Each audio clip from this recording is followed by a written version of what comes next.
So একজন ভালো photographer হওয়ার জন্য শুধুমাত্র টেকনিক্যাল জিনিসগুলো জানাটাই যথেষ্ট নয় কিন্তু রিসেন্টলি কিছুদিন ধরে আমি কিছু জিনিস নোটিস করছি, সেটা তোমাদের কাছে বলা প্রয়োজন বলে মনে করলাম। তো সেই কারণে ভিডিওটা বানানো।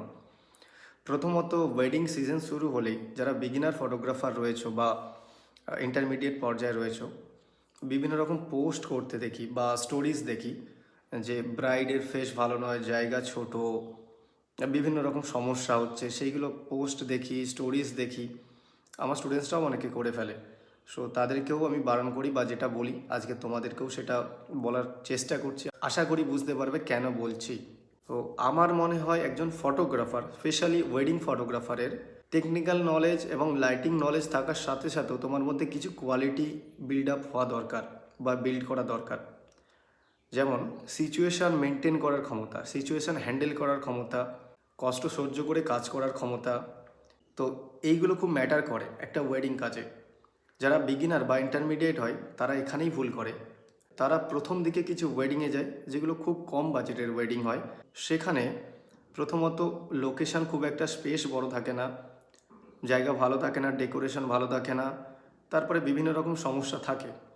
তো সেই কারণে তাদের একটা নেগেটিভ এক্সপিরিয়েন্স হয়। অ্যান্ড তারা কি করে, সঙ্গে সঙ্গে ফটো ক্লিক করে বা এক্সপিরিয়েন্সটা ফেসবুক বা সোশ্যাল মিডিয়ায় যে কোনো জায়গায় শেয়ার করতে থাকে। তো এখানে আমার মনে হয় as a photographer, as a mentor, তোমরা প্রথমে এটা করো না। বিকজ অফ আমি অবজারভেশন করেছি আমার স্টুডেন্টসদের বা বিভিন্ন ছেলেদের ফটোগ্রাফারদের অবজারভেশন করে দেখেছি, যখনই তুমি ওই নেগেটিভ ওয়ার্ডটা ইউজ করছো না, যে ব্রাইডের ফেস ভালো নয়, লোকেশন ভালো নয়, ফ্যামিলি বিহেভিয়ার ভালো করছে না, এটা না সাধারণ জিনিস, এটা হয় প্রায় ওয়েডিংয়েই হয়। 30টা ওয়েডিং করলে 10টা 5টা ওয়েডিং হবে এটা। আবার কিছু ওয়েডিংয়ে বেশ ভালো ক্লায়েন্ট পাওয়া যায়, স্পেস ভালো পাওয়া যায়, সব কিছুই ভালো থাকে। তো যখনই তুমি ওই নেগেটিভ ওয়ার্ডটা ইউজ করছো, তোমার মাইন্ডে কিন্তু সাবকনসিয়াস মাইন্ডে নেগেটিভ জিনিসটা ঢুকছে। তুমি কাজ করার সময় অতটাও কিন্তু তখন ভালো রেজাল্ট আনতে পারবে না। তো একজন মেন্টর হিসাবে আমার মনে হয় ওই জায়গাটায় তুমি নেগেটিভ ওয়ার্ডটা ইউজ না করে তুমি ওই জিনিসটাকে পজিটিভ দিকে নিয়ে যাও। মানে সিচুয়েশান খারাপ হবে এটা নর্মাল জিনিস, সবসময় ভালো পাওয়া যায় না সিচুয়েশান। সেটাকে কিভাবে পজিটিভে নিয়ে যাবে, তুমি কিভাবে ওই খারাপ জায়গা থেকেই একটা ভালো ছবি বা একটা ভালো ফ্রেম আনবে বা ইভেন্টটা ভালোভাবে তুমি কমপ্লিট করবে, এটা নিজেকে টাস্ক দাও। তাহলে দেখবে মজা লাগবে। যেটা আমি আমার স্টুডেন্টদের বলি অলওয়েজ, দেখবে নিজেকে একটা টাস্ক দিলে যে এই যে খারাপ সিচুয়েশানটা আমি পড়েছি, এই সিচুয়েশানটা থেকে আমি বের করতে পারি, নিজেকে একটা ভালো ফ্রেম আনতে পারি, তো সেটা দেখবে নিজের কাছে একটা চ্যালেঞ্জ মনে হবে অ্যান্ড কাজটা করতেও মজা পাবে। তখন আর এই যে নেগেটিভ জিনিসগুলো মাথায় আসবে না বা কমপ্লেন করাটা আসবে না।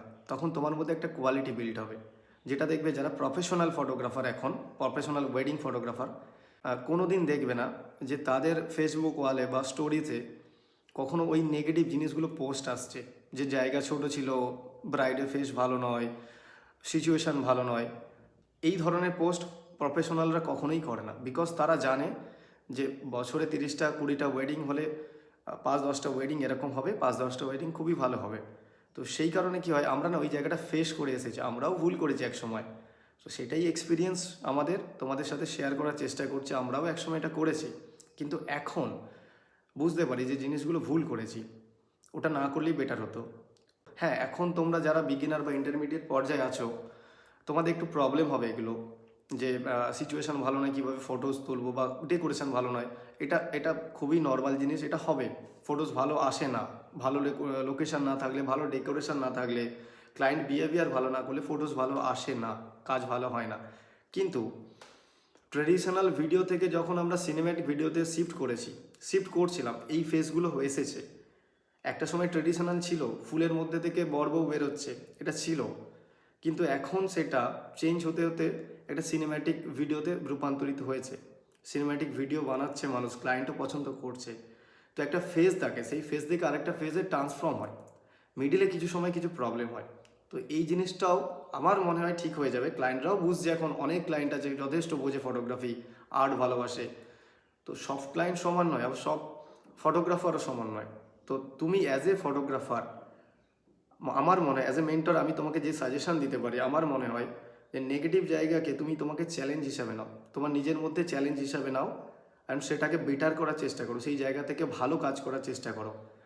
আমি এইভাবেই শিখেছি, আমার স্টুডেন্টদেরও এইভাবেই শেখাই। আমি আশা করি যারা বুঝতে পারবে কথাগুলো তোমরাও এইভাবে নেবে।